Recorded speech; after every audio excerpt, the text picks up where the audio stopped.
Dokter Han, saya mau tanya, apa saja masalah kesehatan kepada lansia sih, Dok? Ya, lansia dianggap kaum uzur ya. Jadi usianya 65 ke atas ya. Banyak yang sudah kursi roda, ada yang pakai oksigen ya. Tapi tidak sedikit orang tua yang masih gagah, masih bisa bekerja, masih bisa melakukan segala sesuatu, bahkan bisa nyetir mobil, bisa mencari uang lagi ya. Jadi lansia itu tergantung kesehatan, tergantung mindset mereka. Sikap itu menentukan ya. Kalau Anda sudah tua, Anda berpikir Anda sudah tua, lalu jalan juga pelan-pelan, lalu ngomong juga pelan-pelan, Anda jadi betul-betul tua. Tapi kalau Anda sudah tua, berpikir positif, Anda masih bisa berkarya, masih bisa bekerja, masih bisa cari uang, bahkan bisa membimbing, melatih, mengajar, dan bukan main. Dan mau belajar. Itu membuat Anda terus menjadi maju dan tidak akan tua. Oleh karena itu kita tahu masalah kesehatan itu apa? Orang tua. Orang tua itu tentu masalah penglihatan berkurang, pendengaran berkurang.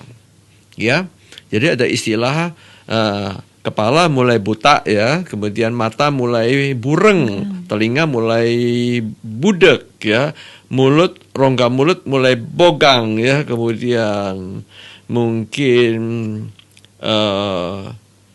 postur mulai bungkuk ya, jadi BBBB, kemudian perut mulai buncit ya, kemudian kantong mulai bokek ya, semua BBB, semua penyakit keluar. Penyakit orang tua itu osteoporosis, penyakit tua itu ada pikun, penyakit orang tua mungkin kanker, penyakit orang tua masalah pembuluh darah ya, jadi gula keluar, obesitas muncul, nanti kena hipertensi, kena diabetes, kena jantung, kena stroke, kena gagal ginjal, macam-macam gangguan. Ya, itu semua sebetulnya bisa kita halau, bisa kita cegah, bisa kita hindari dengan cara gaya hidup yang benar. Ya, supaya tidak osteoporosis, jemur matahari, bergerak badan, itu tulang kita tetap kokoh. Mungkin Anda mengonsumsi kalsium. Ya, vitamin D dapat dari sinar matahari.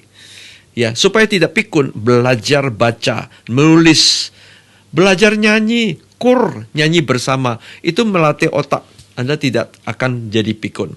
Supaya pembuluh darah kita bagus, ya tidur tidak larut malam, minum air putih, makan ikan laut, ya, makan sayur, makan buah, makan tahu tempe, mungkin ayam bagian dada. Hindari semua santan, gorengan, jerawan, udang kepiting segala, jangan makan lagi jerawan segala, usus, ati, paru, otak, kikil, buntut, babat segala ya, daging, sapi, babi, kambing, bebek. Kalau orang tua stop semua. Ya, tidak ada alkohol, tidak merokok. Ya, itu lifestyle kita membuat kita jadi sehat.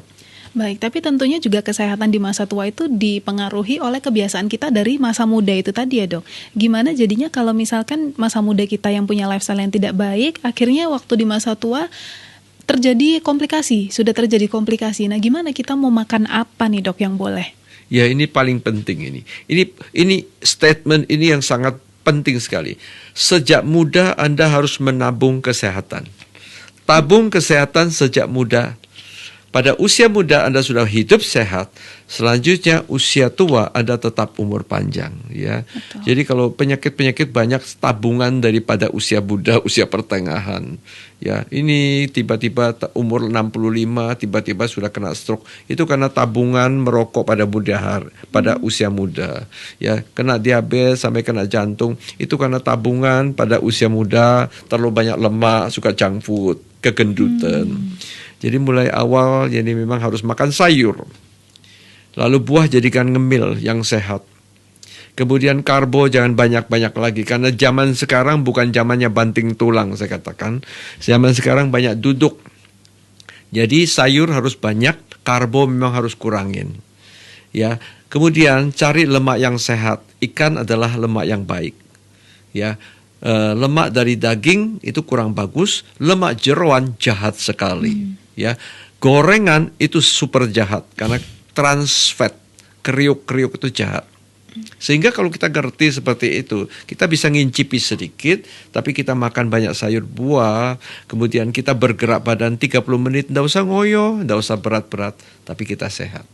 Baik, jadi itu intinya kalau mau hidup sehat di masa tua, mulai dari sekarang waktu masih muda ini nabung pola hidup yang benar, pola hidup yang sehat supaya nanti sampai tua kita bisa tetap fit. Baik, terima kasih Dokter Hans.